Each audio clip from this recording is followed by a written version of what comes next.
Hello and welcome to a video review of Age of Ultron Build-A-Figure Ultron. Now this figure is massive. We'll bring in Dark the Moon Megatron. Yeah, it's... we'll bring in Jackal. I mean, this figure is huge. Maybe not as big as Cole Obsidian. I think that and Juggernaut are the two biggest Build-A-Figures I have. The Kree Sentry's not so much. Same with Kingpin and Bonebreaker. But anyways, here you have the figure. Lots of nice silver detailing. Little bits of red here and there. And you're going to notice a glaring issue. The inconsistency. Molded, painted. Molded, painted. Molded, painted, molded. And then you get to the back. Painted, molded. This is a very weird figure. I mean, but the head is almost all painted, except you can kind of see where the paint starts to really fade into the molded. Could just be my copy, but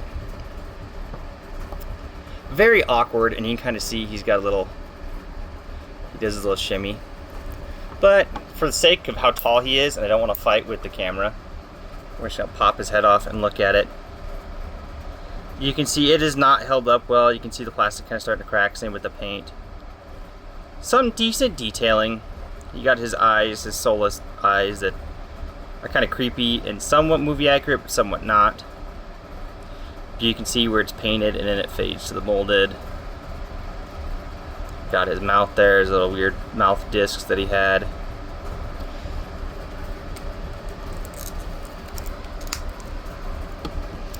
Yeah, we'll get into articulation because this figure it's a hot mess. Head is on a ball joint, so you kind of get barely any side to side. We'll do full 360.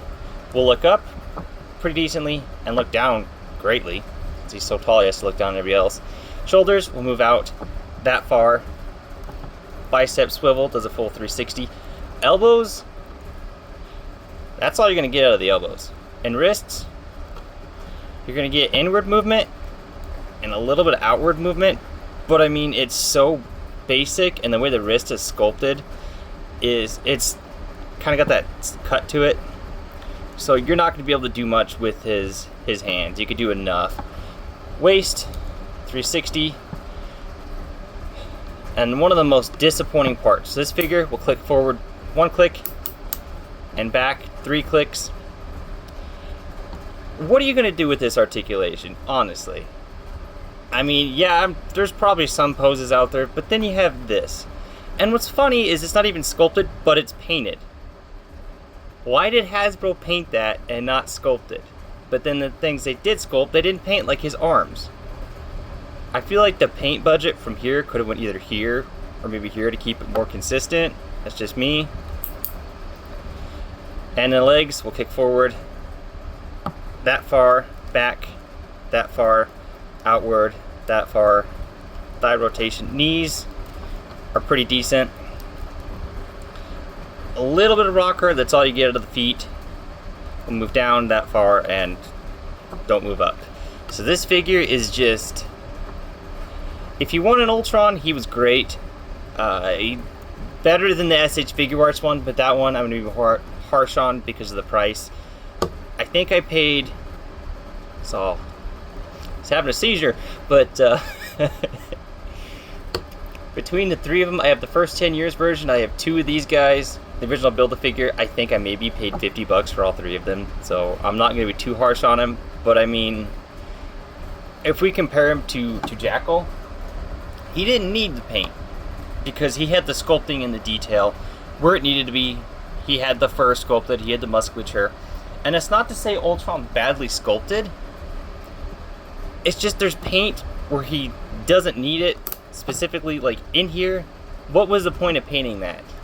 They could have seriously just taken the paint off that and just painted the front of his waist, and it would have made the figure look a lot better. So he's got the sculpted details. I mean, he's got bits of red picked out, so he's got the detail and sculpting. But the way it's painted is it draws your eyes to everything but that. You get drawn to his torso and his head because those are the majority painted.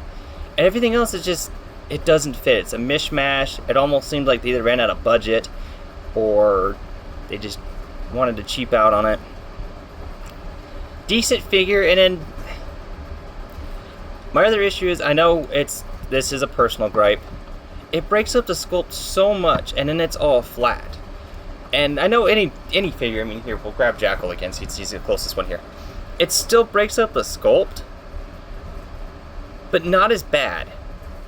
I mean, his hip's still gonna stick out.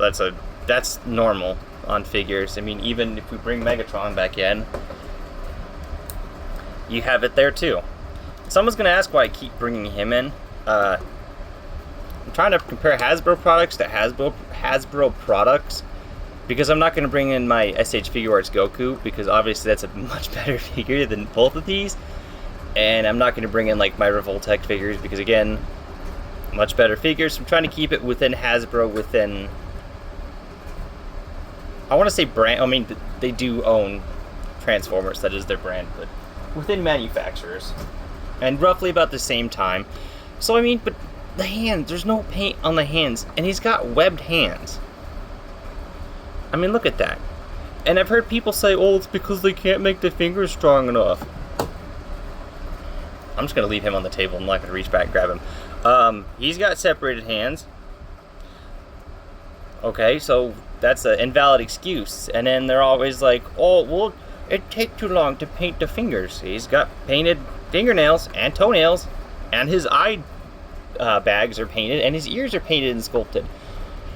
So I just don't understand why this figure is just so wonky. It almost feels like an early Toy Biz. If you guys have ever seen the Series 1 Toy Biz Doctor Doom, thank you, Series 1 or Series 2, even the Series 1 Chase Red Skull was wonky, but it was painted beautifully enough that it kind of made up for it. Even that Doctor Doom was fully painted. I mean, his tunic wasn't painted, but he was all silver and he was painted completely. And this guy, going by the price of him, that's 15, 30, 45. Yeah, 15, 30, 45, 60, 75, 90 bucks for this guy if you're paying 15 bucks for all the Build-A-Figures. Where did the budget go for this? Did it go to the figures? I honestly have no figures from this wave. So maybe it went to those figures, but it didn't go to him. And I don't know why he's so... All of them I have, even my first 10 years. I mean, it's not this bad, but I mean... This is just a weird figure. It's not a bad figure, objectively. I mean, it's a big Ultron that's tall. It's from the movie. He scales decently. On a shelf, if you have him in the back, kind of just behind everybody, yeah, he looks great. Articulation is... He has it in places he really doesn't need it. I mean, you can't do anything with the hips, but then you can bend the knees all the way down, so it's... I mean, you could do something with that pose, but it's just weird. And this is kind of one of those figures that never really got received well. It kind of was a lukewarm reception. You can make your own opinions on that. But I will catch you folks next time. This has been a look at Build-A-Figure Ultron. I apologize for this review being super negative. It's not that I hate this figure, it's just objectively there's so much they could have did better. But I will catch you folks next time.